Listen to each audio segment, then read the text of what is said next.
Unani Ayurvedic medical college হাসপাতালের video viral হওয়ার পরে এখানে হাজার হাজার মানুষ ভিড় করতেছেন। কেউ ভাবে নাই যে এরকম বিস্ফোরণ হয়ে যাবে আর আপনারা হাজার হাজার মানুষ এখানে একসাথে চলে আসবেন। আমরা বিভিন্ন দূর দূরান্ত থেকে আসছি এই কারণে যে এখানে সেবা পাওয়ার জন্য। সেবা পাওয়ার নামে তো আমরা এখানে ভুগতেছি, টিকিট পাইতেছি, আজকে টিকিট দিতেছে, মানে হাজার হাজার লোকের টিকিট দিতেছে, কিন্তু কোনো লাভ নাই তো। 8 দিন পরে আসতে হবে। উচিত কি লিমিটের ভিতরে যে 100 লোক বাইরে থেকে কিনে আনতে হবে, ওই টিকিটটাই দেওয়া উচিত। তাতে কি হবে, ওই 200 লোকের পরে আর কোনো লোক থাকবে না। কিন্তু আপনি সবাই টিকিট দিচ্ছেন, টিকিট বাণিজ্য করতেছেন, কিন্তু টিকিটের কোনো কিছু হচ্ছে না, তাহলে লাভটা কি? আপনি আসছেন আজকে টিকিট দিয়েছেন, আপনাকে সিরিয়াল দিয়েছে 8 দিন পরে। 8 দিন পরে কি বলছে ডাক্তার? কইছে 8 দিন পরে আইছেন, এই যে সিরিয়াল লেখছে 8 দিন পরে আইছেন। এরপর আবার ওষুধগুলো বাইরে থেকে কিনতাম বলি আমাদের পারমিশন। এই যে আজকে হলো কয় তারিখ? 2 তারিখ। 8 মানে আরো 6 দিন পরে আপনার ডেট দিয়েছে। সরকারের কাছে হস্তক্ষেপ করা যে যেন এই সেবাটাকে সবার কাছে সুনিশ্চিতভাবে পৌঁছে দেওয়া যায়।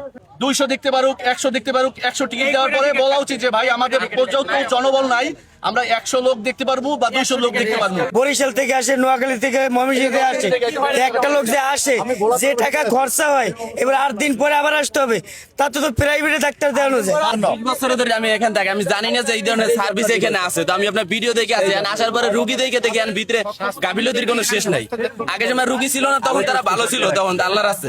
আর যে এখন রুগী আছে তাদের গাফিলতি শুরু হয়ে গেছে। এটা লেখছে 3 পাতা করে দিছে, 1 পাতা করে লেখছে 3 পাতা দিছে 1 পাতা দিছে, 1 পাতা করে।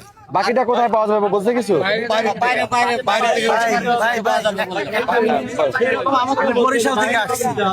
হ্যাঁ, আমার যে সমস্যার কথা বলছি, আমার পায়ে, ঘাড়ে, কোমরে ব্যথা, সে শুধু একটা সিরাপ দিয়ে দিছে। আমি তারা বললাম যে ভাই আমার যে সমস্যা, অবশ্যই ভর্তি নেওয়া উচিত।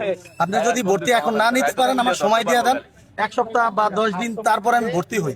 কিন্তু আমার যে সমস্যা, এই সিরাপ দিয়ে কি হইব? কেউ রেফারেন্স লেগে আইসা ঢুকে যায় টিকিট লইয়া, কেউ কয় আমরা স্টুডেন্ট, এভাবে মনে করেন যে আর লাইনে যারা দাঁড়াই আছে এরা দাঁড়াই আছে। 130 ডাকছে, আমার সিরিয়ালে এখন আসে। মানে হচ্ছে আপনারা অনেকেই এখানে এই ইউনানি আয়ুর্বেদিক মেডিকেল ডাক্তার দেখাইতে এসে ডাক্তার না দেখাই চলে যাচ্ছেন, সবাই 27 সিরিয়াল সিরিয়াল পাচ্ছেন না। সিরিয়াল পাচ্ছি না, সিরিয়াল চলে, আমি 200 জমা দিয়েছি, তাহলে কখন পাইবে 200 সিরিয়াল? মানুষ তো দর্শকদের কাছে অনুরোধ থাকবে যে আপনারা একটু আস্তে ধীরে আসবেন, এখনই আসবেন না, কারণ এখানে হাজার হাজার মানুষ হয়ে গেছে, এখানে তারা চিকিৎসা দিতে পারতেছে না, এত পরিমাণ সক্ষমতা তাদের নাই, এ কারণে সক্ষমতা নাই। আপনারা একটু আস্তে ধীরে কয়েকদিন পরে আসবেন। এই ইউনানি আয়ুর্বেদিক মেডিকেলে যারা আকুপাংচার এবং হিজামা থেরাপি নিতে চান তারা একটু কয়েকটা দিন অপেক্ষা করে পরে আসবেন, কারণ এখানে তারা চিকিৎসা দিতে পারছে না, তাদের পর্যাপ্ত জনবল এবং পর্যাপ্ত সক্ষমতা নাই।